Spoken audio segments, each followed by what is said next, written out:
Ezequiel capítulo 37, diz assim: veio sobre mim a mão do Senhor, e Ele me levou no Espírito do Senhor, e me pôs no meio de um vale que estava cheio de ossos, e Ele me fez andar ao redor deles, e eu vi que eram muito numerosos sobre a face do vale, e eles estavam sequíssimos. E Ele me perguntou: filho do homem, poderão viver esses ossos? E eu disse: Senhor Deus, tu sabes. Então Ele me disse: profetiza sobre esses ossos, e diz-lhes: ossos secos, ouçam a palavra do Senhor.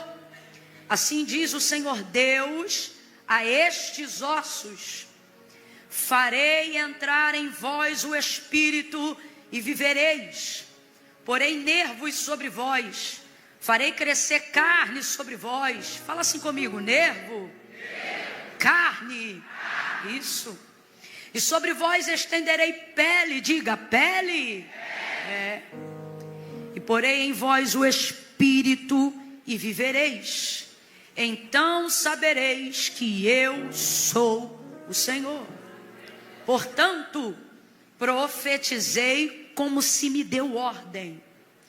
Preste atenção. Portanto, profetizei como se me deu ordem. E enquanto eu profetizava, houve um ruído, um barulho, e os ossos se ajuntaram, cada osso ao seu osso. Olhei, e vieram nervos sobre ele. Diga: nervos.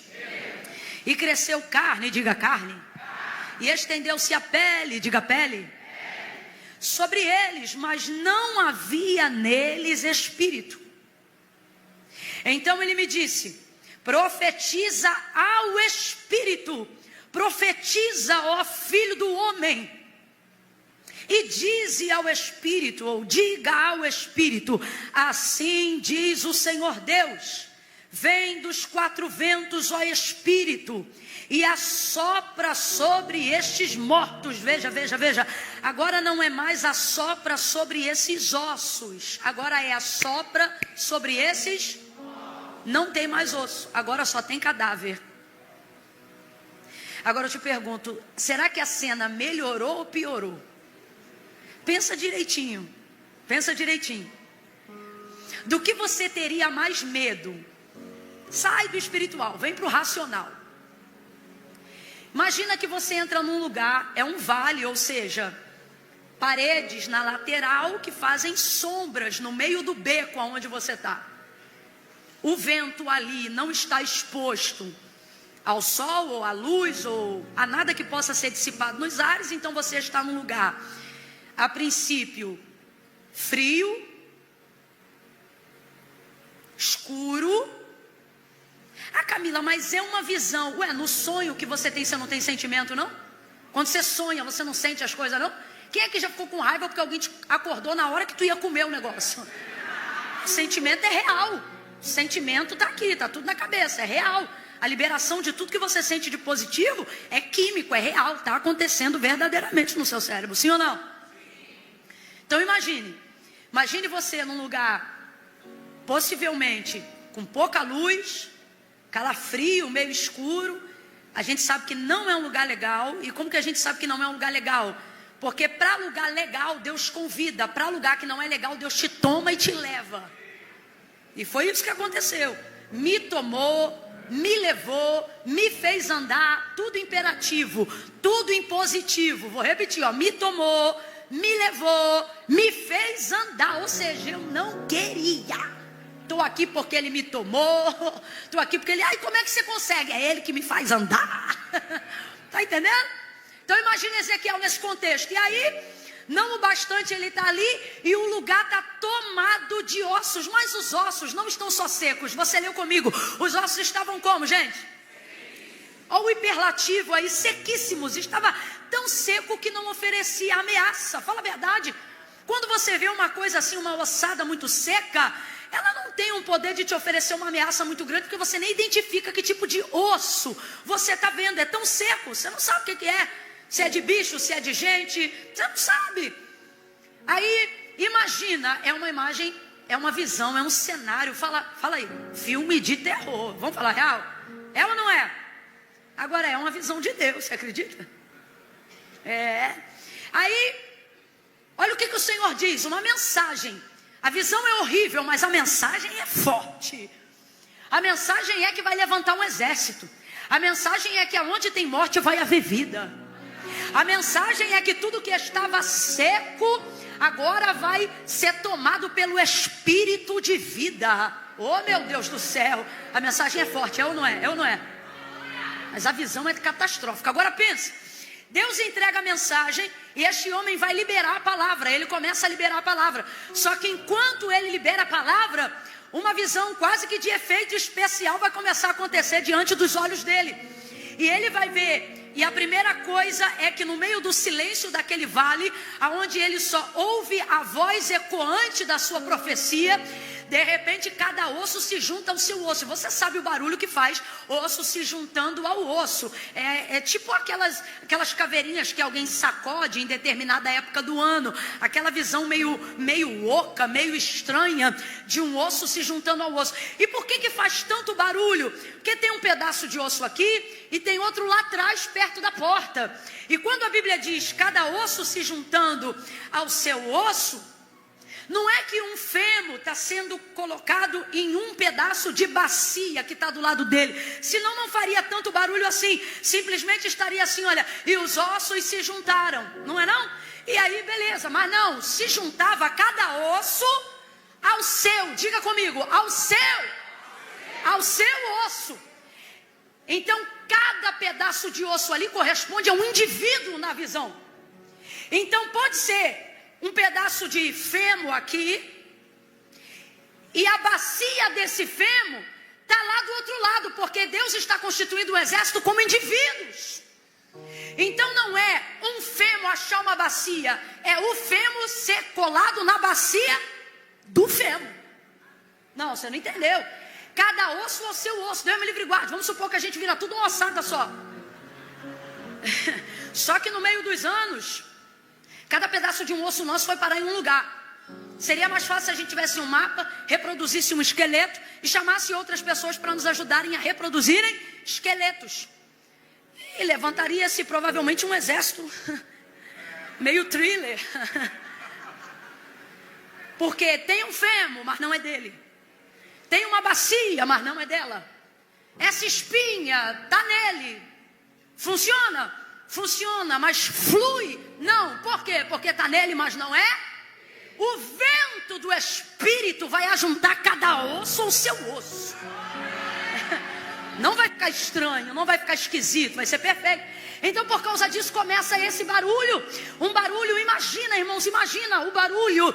E imagine que à medida que você fala o barulho aumenta. Eu não sei o que é pior. Essa visão de Ezequiel é muito interessante para a gente refletir. Eu não sei o que é pior, profetizar e não acontecer nada.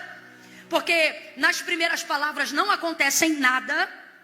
E a impressão que dá é tipo assim, o que adianta eu continuar falando? Não está acontecendo nada. O que adianta eu continuar profetizando? Não está acontecendo nada. O que adianta? É um silêncio. Um silêncio. Tudo aquilo que é liberado tem um tempo de correspondência, seja oração, visão ou palavra profética. Então, à medida que Ezequiel começa a profetizar, ele vai liberar a palavra, mas o retorno não vai ser imediato, haverá um intervalo de silêncio. Então ele vai profetizar e não vai acontecer nada. E isso é angustiante para quem profetiza, porque quem começa o início da profecia sabe o final dela. E ele sabia que o final era vida, o final era exército, o final eram ossos, o final eram pessoas, o final era tudo de bom. Mas quando ele começou a profetizar, não acontecia nada, mas ele não parou de profetizar. Então eu não sei o que é pior, se é quando você começa a profetizar e vê que não acontece nada, a tentação da desistência que dá em não querer parecer uma maluca, um maluco e dizer assim, eu vou parar de ficar falando isso sozinho, só eu falo, só eu vejo, só eu ouço, nada acontece. A profecia, ela tem esse poder, a palavra profética, ela faz isso com o próprio profeta, ela faz isso conosco.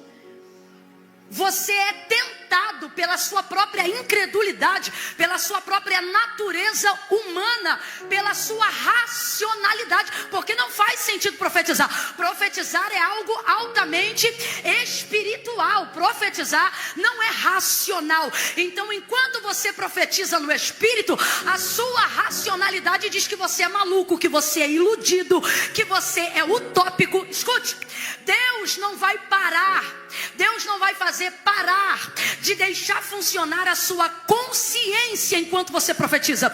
Você não se torna espírito quando profetiza.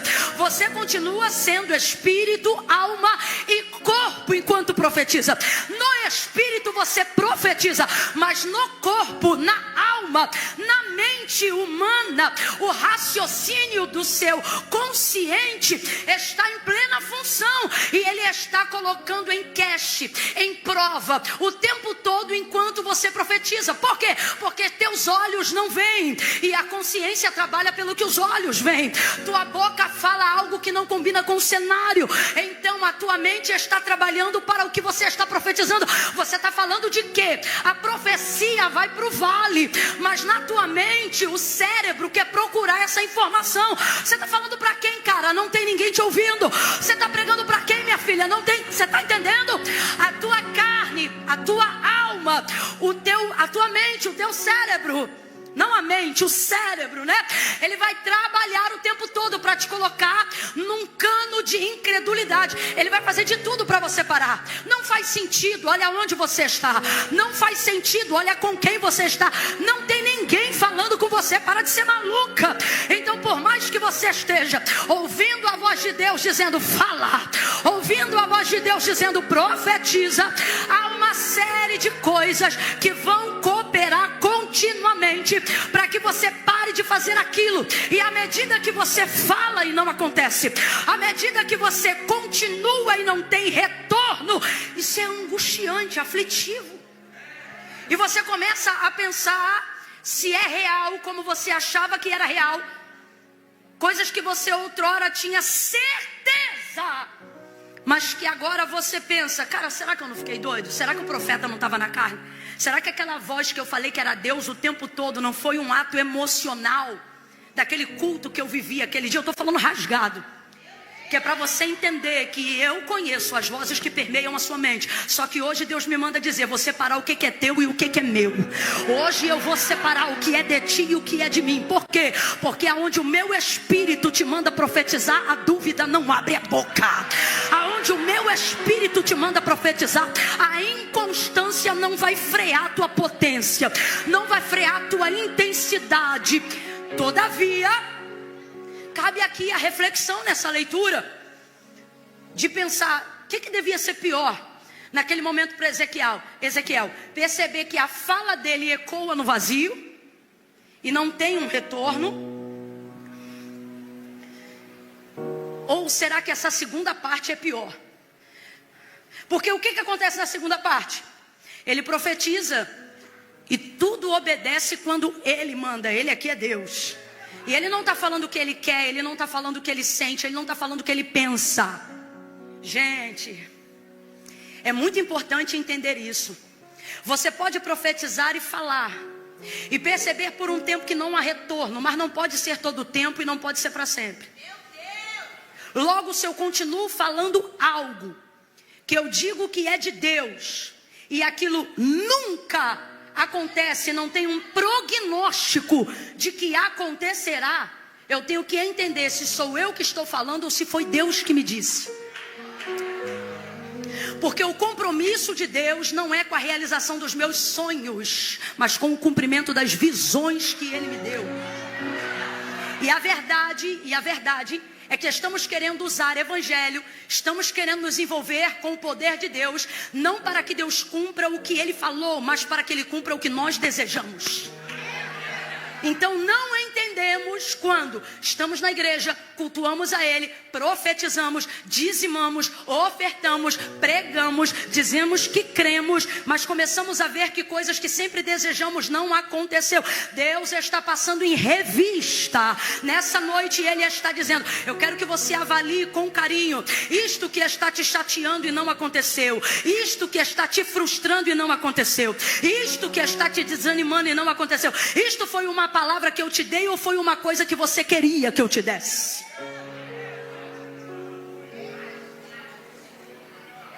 Eu vou falar como Deus está mandando, mas é com carinho. Eu não estou dizendo que Deus não realiza os seus sonhos. Eu não estou dizendo que Deus não é capaz de fazer algumas vontades suas. Só que o que ele disse para o profeta Jeremias é o pilar do comprometimento de Deus com aquilo que ele disse. Ele mostra uma vara frutífera e ele diz: Jeremias, o que vês? Ele diz: eu vejo uma vara de amendoeira. E aí o Senhor diz para ele: viste bem, porque eu velo para cumprir a minha palavra. Vez ou outra achamos que quando a palavra de Deus diz acerca do caráter de Deus, assim porque Deus é fiel e não pode negar-se a si mesmo. Então, ainda que nós sejamos infiéis, ainda que eu seja infiel, Ele vai cumprir o que Ele me prometeu. Porque ainda que eu seja infiel, Deus permanece fiel, porque não pode negar-se a si mesmo. E a gente leva isso para o seguinte lado: mesmo que eu não preste, mesmo que eu não mereça, mesmo que eu fale, mesmo que eu erre, mesmo que eu caia, mesmo que eu não cumpra nada do que cabia a mim fazer, no final Deus vai cumprir aquilo que Ele me falou, porque a promessa de Deus é fiel. Não é assim. Deus é fiel à sua palavra. O que isso significa? Que Deus não luta contra Deus. Fala comigo: Deus não luta contra Deus. O que significa? Que se eu tenho uma palavra de Deus, Deus vai fazer cumprir aquela palavra que Ele me entregou. Então eu preciso ter certeza que aquilo que eu carrego e que aquilo que eu estou portando, pelo qual eu estou empenhando a minha vida, é uma palavra que Deus se comprometeu e Ele vai fazer cumprir. Agora, eu não posso pegar essa fidelidade que Ele tem com aquilo que Ele disse e obrigá-lo sentimentalmente a se comprometer com aquilo que eu quero. Porque a fidelidade de Deus, ela se estende até aonde a sua palavra vai. Eu vou falar de novo. A fidelidade de Deus se estende até aonde a palavra dele vai. Então a primeira coisa, eu preciso ter certeza: foi Deus que falou? Ou fui eu que responsabilizei Deus de fazer cumprir isso? Porque há anos eu quero isso. Porque há anos eu sonho com isso. Isso precisa entrar na nossa mente. Porque senão começamos a transferir para Deus peso de frustração, de coisas que eu não estou recebendo o retorno que eu queria, porque eu coloquei toda a minha fé em Deus para realizar tal e tal coisa. E por que Deus não fez? Ele está dizendo: porque eu posso até realizar o seu sonho, eu posso até realizar o seu desejo, eu posso responder um pedido de oração que não estava alinhado com aquilo que eu queria. Camila, Deus também faz isso? Ele faz, Ele pode fazer. Mateus capítulo 15, versículo 21 em diante. A cananeia, o que Jesus vai dizer para aquela mulher que clamava pela filha? Olha, não convém pegar o pão dos filhos e deitá-los aos cachorrinhos. O que Ele está dizendo, entre aspas? Respeita a fila, primeiro os filhos, depois os gentílicos, que éramos nós. Aí a mulher vai clamar e não vai parar de clamar. A fé dela vai elevar o nível dela. E aí ela vai dizer: filho de Davi, tem misericórdia de mim, que minha filha está miseravelmente endemoniada. Quando ela consegue a atenção de Jesus, e Jesus fala isso que eu acabei de dizer para ela, ela diz assim: mas também os cachorrinhos comem das migalhas que caem da mesa dos seus senhores. Aí Jesus diz: ó mulher, grande é a tua fé, vai em paz e seja feito contigo como tu queres. Não é como eu quero, não é como eu agendei para ser feito. Vai em paz e seja feito contigo como tu queres. Diga para mim, Ele realizou o desejo dela, sim ou não? Realizou o sonho dela, sim ou não? Essa mulher ficou crente depois? Não sei. Ela foi para a igreja depois? Também não sei. Isso deu a ela alguma garantia de que seu nome estava escrito no livro da vida? Nenhuma. mas ele fez o que ela queria. Então eu não estou dizendo que Deus não faz. A parábola da viúva e do juiz conta: pedi, pedi e dá-se-vos-á, buscai e achareis, batei e abri-se-vos-á, porque o que pede, recebe, o que busca encontra, o que bate se abre. A parábola da viúva e do juiz, ela vai, por exemplo, contar que pode bater o dia inteiro, e aí o homem quer dormir. Só que se ela não parar, nem que seja para ele dormir, ele vai levantar e vai atender. E vai entregar o pão para quem tiver que encontrar. Isso é vontade divina? Não, isso é súplica terrena, insistência. Então eu não estou dizendo que Deus não faz. Eu não estou dizendo que Deus não abençoa. Eu só não posso achar que a responsabilidade e a prioridade de Deus é com os meus sonhos. Porque a responsabilidade e a prioridade de Deus é com as suas visões, é com os seus planos. Ele responde a si mesmo. Ele presta conta consigo próprio. Então é necessário ter essa compreensão. Vai ouvindo isso aí. Então quando você está nessa posição que o profeta Ezequiel está, você é tentado por esse nível de incredulidade. Você é tentado pela ausência desse retorno. Mas ao mesmo tempo, quando você rompe esse silêncio, e por que eu estou pregando isso? Porque essas duas coisas Deus vai começar a fazer na tua vida a partir de hoje. E eu não estou falando isso só porque eu vim pregar, não. Eu estou falando isso não é por causa de mim, não. É porque a palavra que Deus me deu para esta noite é resposta para o teu ano de 2025. Ela não é resposta só para o seu dia. Ela é resposta para uma conduta de fé que você vai aprender a exercer a partir de agora. Quais são as duas verdades? Primeira verdade: você não vai mais conseguir empurrar para Deus, obrigando Ele a fazer aquilo que é seu. O Espírito que divide alma, que divide carne, que separa a medula, o Espírito que compartimenta o que é do homem, o que é da carne e o que é de Deus. Ele está dizendo: a partir de hoje você não joga para mim o que não é meu, mas também não fica contigo o que é para mim. Eu vou assumir o que é meu na tua vida, e você vai assumir a responsabilidade do que é teu na tua vida. E Camila, o que vai determinar o sucesso? Fica a dica: o sucesso não está em você gastar a tua vida, teu tempo e tua energia para fazer o que você quer, porque o que você quer é passageiro. Sonho é circunstancial. Quando tu tinha 12 anos tu queria uma coisa, com 15 tu já quis outra, com 18 já mudou de novo. Tu já viu gente feia que tu queria namorar, que naquela época era linda.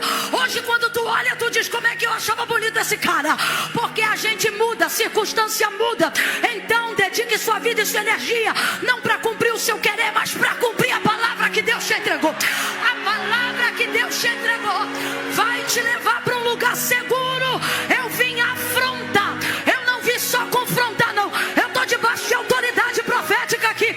Eu vim afrontar a incredulidade do teu interior, e Deus vai botar ela no lugar, e Deus vai dizer a ela: a partir de hoje você aprende a separar o que é teu e o que é meu, e vai entender que é melhor acreditar no que é meu, é melhor gastar tempo com o que é meu, é melhor confiar no que vem de mim, é melhor acreditar no que eu te disse. Clama a mim, clama a mim, é a palavra que ele disse. Oh, meu Deus. Ele disse isso à sua Israel, e nós somos o Israel de Deus, e por isso recebemos essa palavra profética também. Clama a mim, responder-te-ei e anunciar-te-ei coisas. Vamos, coisas grandes. Não é difícil alguém anunciar coisa grande. Difícil é fazer essa coisa grande se tornar firme, segura.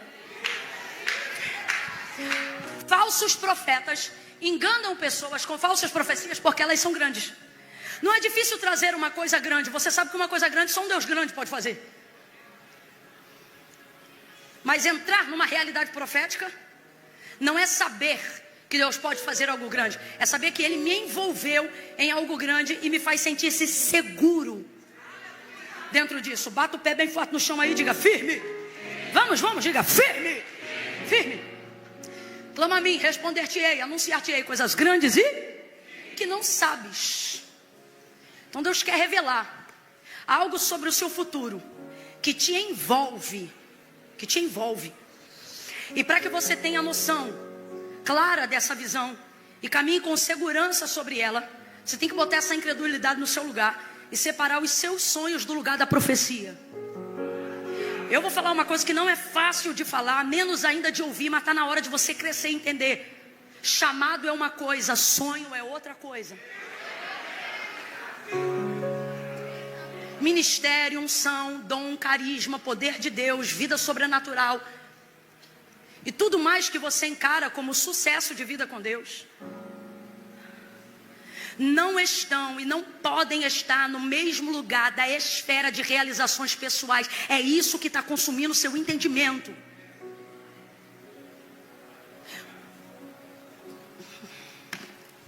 Outro dia eu trago o restante, mas entenda. Uma coisa é uma coisa e outra coisa é outra coisa.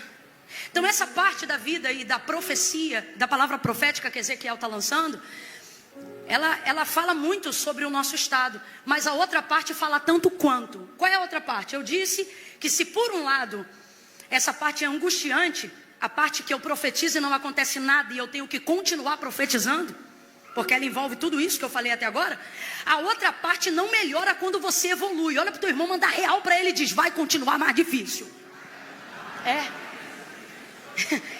Não vai ficando mais fácil à medida que você rompe. Acredita? Não, eu não posso fazer um castelo de areia para você não. Eu vou te plantar o plano original aqui. E ele é maravilhoso, ele é grande, ele é seguro, ele é firme, ele dá retorno. Mas eu não posso mentir para você. Não vai ficando mais fácil à medida que você vai rompendo. Não vai. É como diz um ditado popular, não é que a vida fica mais fácil, é você que fica mais forte. Você não vai ficando mais fácil, você vai ficando mais profético. Ele é bacanto, remasse. Debite, camanto, rebaias. Não é que a visão vai ficando mais fácil. Não é que o ministério vai ficando mais fácil. Não é que o chamado vai ficando mais fácil. Não é que o casamento vai ficando mais fácil. Não é que a maternidade vai ficando mais fácil. Não é que o teu negócio vai ficando mais fácil. Não. É você que vai vendo que cada vez que você rompe uma área que você considerava que era difícil, Deus te coloca num novo nível de fé para te mostrar que você pode ir além do lugar que você estava. Só que é complexo. Por quê? Se a primeira fase, que foi essa que eu coloquei, aonde não dá retorno, e eu sou tentada por toda essa mistura, onde eu tenho que aprender a fazer separação, a outra parte é desafiadora tanto quanto, e ela não ameniza. Por quê? Se é difícil não ouvir nada, é também difícil ouvir um barulho. Porque Deus diz como vai ficar, mas não te priva da experiência de como você vai sentir enquanto a coisa está acontecendo. Eu vou te dar um exemplo claro acerca do próprio Jesus, o melhor exemplo de todos para tudo. Jesus sabia que veio ao mundo para entregar a sua vida por amor de todos nós, sim ou não? Sabia que ia morrer morte de cruz, sim ou não? Sabia que ia ser doloroso, sim ou não? Sabia que ia ser também doloroso na alma e nas emoções, porque seus discípulos o deixariam, um deles o trairia, e tantas outras coisas aconteceriam. Ele sabia disso, sim ou não?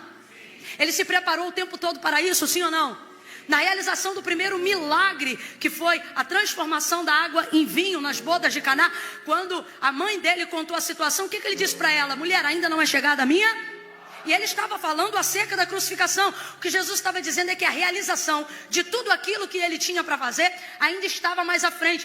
Por exemplo, você vai ver momentos em que Jesus curava, muitos momentos, muitas pessoas. O que ele dizia para algumas dessas muitas pessoas que ele podia? Não conte a ninguém isso aqui que eu fiz. Ele queria protelar ao máximo, aparentemente, para que ele pudesse continuar curando mais vidas e exercendo mais o ministério, manifestando melhor o reino de Deus e incutindo a mentalidade do reino na vida dos seus discipulados. Contudo, mesmo estando preparado, mesmo sabendo tudo que passaria, quando chega o dia da entrega, ele celebra a ceia, canta um hino, vai para o jardim, ora. E qual é a oração que ele faz, gente? Como é que pode? Como é que pode? Para mim essa é uma das maiores características de que o nosso Deus humanizou-se. O fato de ter consciência de que toda a sua palavra iria cumprir-se não tirava dele a certeza do sentimento e da dor enquanto ele passava. Pai, se possível for, passa de mim esse cálice. Todavia não seja como eu quero, mas seja feita a tua. Mas só de ter cogitado, gente, ele tem 33 anos e meio. Durante esses 33 anos ele sabe que ele só veio aqui para isso. Todo o restante foi adorno, todo o restante foi bênção. Cada milagre foi maravilhoso, mas ele veio aqui para isso, para sofrer morte de cruz. E aí quando chega o dia disso começar a acontecer, ele diz, Pai, se possível, como pode? Porque o fato de eu saber que Deus vai fazer, e o fato de eu saber que a palavra que Deus me deu já está pronta, não priva de mim o que eu vou sentir enquanto Deus está trabalhando. Não priva de mim o que eu vou viver enquanto Ele está fazendo. E qual é a segunda parte então? A segunda parte é quando Ezequiel profetiza e o barulho começa. Junto com um barulho vem um ruído. Gente, a visão é divina, mas parece filme de terror. A visão é divina, mas parece filme de terror. Imagina os ossos tremendo no vale, o ruído vindo tremendo no vale. Quando eu ficar doida, tu fica doido comigo. O ruído vindo, vai, cadê sua doidura? Cadê sua maluquice? Vem comigo. Você está muito sensato ainda. Imagina essa cena, um ruído, um barulho, cada osso se juntando ao seu osso. E aí ele começa a profetizar. E a palavra profética é clara: porém em vós nervos, carne, tendões, estenderei sobre vós pele. Eu e você glorificamos, porque vemos a visão completa. E levantou-se um poderoso e numeroso exército. Mas o que Ezequiel está vendo? Ezequiel está vendo pela primeira vez um corpo de dentro para fora. Ezequiel está vendo nervos aparecendo no meio do nada, carne se estendendo sobre o corpo, sangue por cima de veia, veia por cima de músculo, e o tecido da epiderme sendo revestido em todas as suas 8, 9 camadas, sei lá, e vai colocando. Você dá glória porque não estava lá, mas para pensar na cena. E ele tem que continuar profetizando, porque a profecia não pode parar de ser liberada enquanto o resultado não for completo. Nosso Deus é o alfa e o ômega. Ele não vai colocar na sua boca um meio, se ele já não tiver um fim para aquilo que ele te mandou fazer. Então não pode parar de profetizar. Vai sentir medo e vai continuar profetizando. Vai ser tentado pela incredulidade e vai continuar profetizando. Haverá momentos da sua vida que não vão parecer a vida de um cristão, vão parecer um roteiro de filme de terror, e você tem que continuar profetizando. Vai ter que profetizar no vale, vai ter que profetizar na radioterapia, vai ter que profetizar na quimioterapia, vai ter que profetizar no processo jurídico. E alguém vai dizer: a tua vida não parece coisa de Deus, parece um filme de terror, parece um livro de Stephen King. E Deus está dizendo: continue profetizando. Profetize contra a incredulidade, profetize contra a humanidade incrédula. Continue profetizando, continue para Camila, eu estou com medo. Continue profetizando. Camila, eu não tenho certeza se vai acontecer. Não precisa. Você só precisa repetir o que Deus disse. Grite comigo assim bem forte: fé. Tá fraco, o pessoal lá de fora, diga: fé. Fé não é um sentimento. Diga: fé não é o que eu sinto. Diga: fé é o que eu sei sobre o que Deus disse.